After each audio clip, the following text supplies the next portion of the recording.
दोस्तों नमस्कार। यूएनएससी को लेकर विश्व के लगभग सभी देशों को समझ आने लगा है कि अगर किसी भी देश के पास वीटो पावर हो तो वह अपने खिलाफ आए किसी भी प्रस्ताव को ठेंगा दिखा सकता है। मैं ऐसा क्यों कह रहा हूं, तो आपको रूस यूक्रेन युद्ध के बारे में तो पता ही होगा कि रूस के खिलाफ आए सभी प्रस्ताव पर रूस के अपनी वीटो पावर को यूज करने की वजह से यूएनएससी कुछ नहीं कर पाया। इसी से सभी देशों को समझ आने लगा था कि संयुक्त राष्ट्र की स्थायी सदस्यता कितनी महत्वपूर्ण होती है। इसी मेंबरशिप को पाने के लिए भारत पिछले काफी सालों से प्रयासरत है, लेकिन इतने साल गुजरने के बाद भी संयुक्त राष्ट्र के स्थायी देशों से भारत को इसके लिए सिर्फ आश्वासन के अलावा और कुछ नहीं मिला। अगर ध्यान से देखा जाए तो संयुक्त राष्ट्र सुरक्षा परिषद के सदस्य देशों में से कोई भी यह नहीं चाहता कि परिषद के सदस्यों का विस्तार करके इसमें नए देशों को स्थान दिया जाए, लेकिन रूस यूक्रेन युद्ध के बाद बदली परिस्थितियों के बाद से भारत ने एक बार फिर से इसे लेकर प्रयास शुरू किए। इसी मामले में भारत के विदेश मंत्री एस जयशंकर ने एक बड़ा बयान दिया है। दरअसल भारतीय विदेश मंत्री ने यूएन की स्थायी मेंबरशिप को लेकर पूरी दुनिया को चेतावनी देते हुए कहा कि ये देश कब तक भारत के लिए यूएनएससी का दरवाजा बंद रख सकते हैं। मतलब एस जयशंकर पूरी दुनिया को बताना चाहते हैं कि अब भारत बदल चुका है। पिछले कुछ सालों में भारत ने सामाजिक, आर्थिक और सैन्य क्षमताओं में विस्तार किया है। इसी के दम पर आज भारत सबसे शक्तिशाली और प्रभावशाली ताकतों में गिना जाता है। ऐसे में कोई भी देश कितना भी प्रयास कर ले, वह भारत को अब ज्यादा लंबे समय तक यूएनएससी से बाहर नहीं रख पाएगा, क्योंकि अब भारत की पावर विश्व की राजनीति में नजर आने लगी है। इसके तहत न सिर्फ हम अन्य देशों के साथ अपने द्विपक्षीय संबंधों को मजबूत कर रहे हैं, साथ ही हम अपने आप को ग्लोबल पावर में शामिल करने के लिए अपनी पुरानी पॉलिसियों में भी बदलाव कर रहे हैं, जिसमें आपने देखा ही होगा कि अब भारत अपने विरुद्ध होने वाली किसी भी घटना के खिलाफ तुरंत कदम उठाने से नहीं डरता। साथ ही वह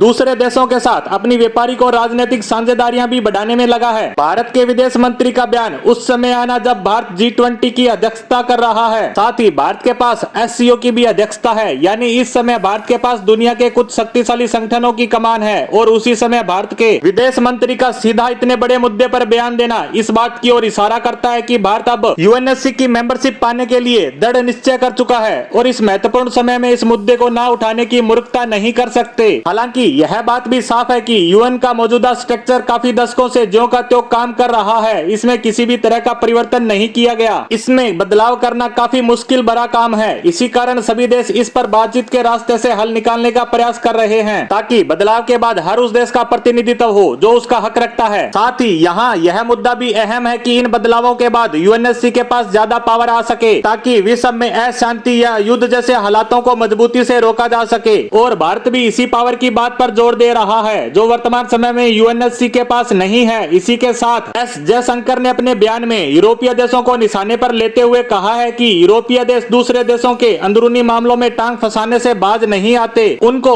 इन सब मामलों से दूरी बनाकर रखनी चाहिए, जबकि उनको लगता है कि उनके पास ऐसी शक्ति है कि वह दूसरे देशों के मामलों पर बात कर सकते हैं। भारत अब इस तरह के मामलों को बर्दाश्त नहीं कर सकता। आपको बता दें कि यह बयान हाल ही में राहुल गांधी की पार्लियामेंट मेंबरशिप जाने के बाद अमेरिका और जर्मनी के दिए बयान के बाद आया है। इसी के बाद भारत ने दूसरे देशों को नसीहत देते हुए ये बयान दिया। एस जयशंकर के इन दोनों बड़े मुद्दों पर दिए बयान के बाद आपको अंदाजा लग गया होगा कि अब यह पहले वाला भारत नहीं रहा। अब हम कदम बढ़ाकर हमला करने से नहीं डरते। भारतीय विदेश मंत्री एस जयशंकर के इन महत्वपूर्ण बयानों पर हमारी आज की पोस्ट को यहीं समाप्त करते हैं। धन्यवाद।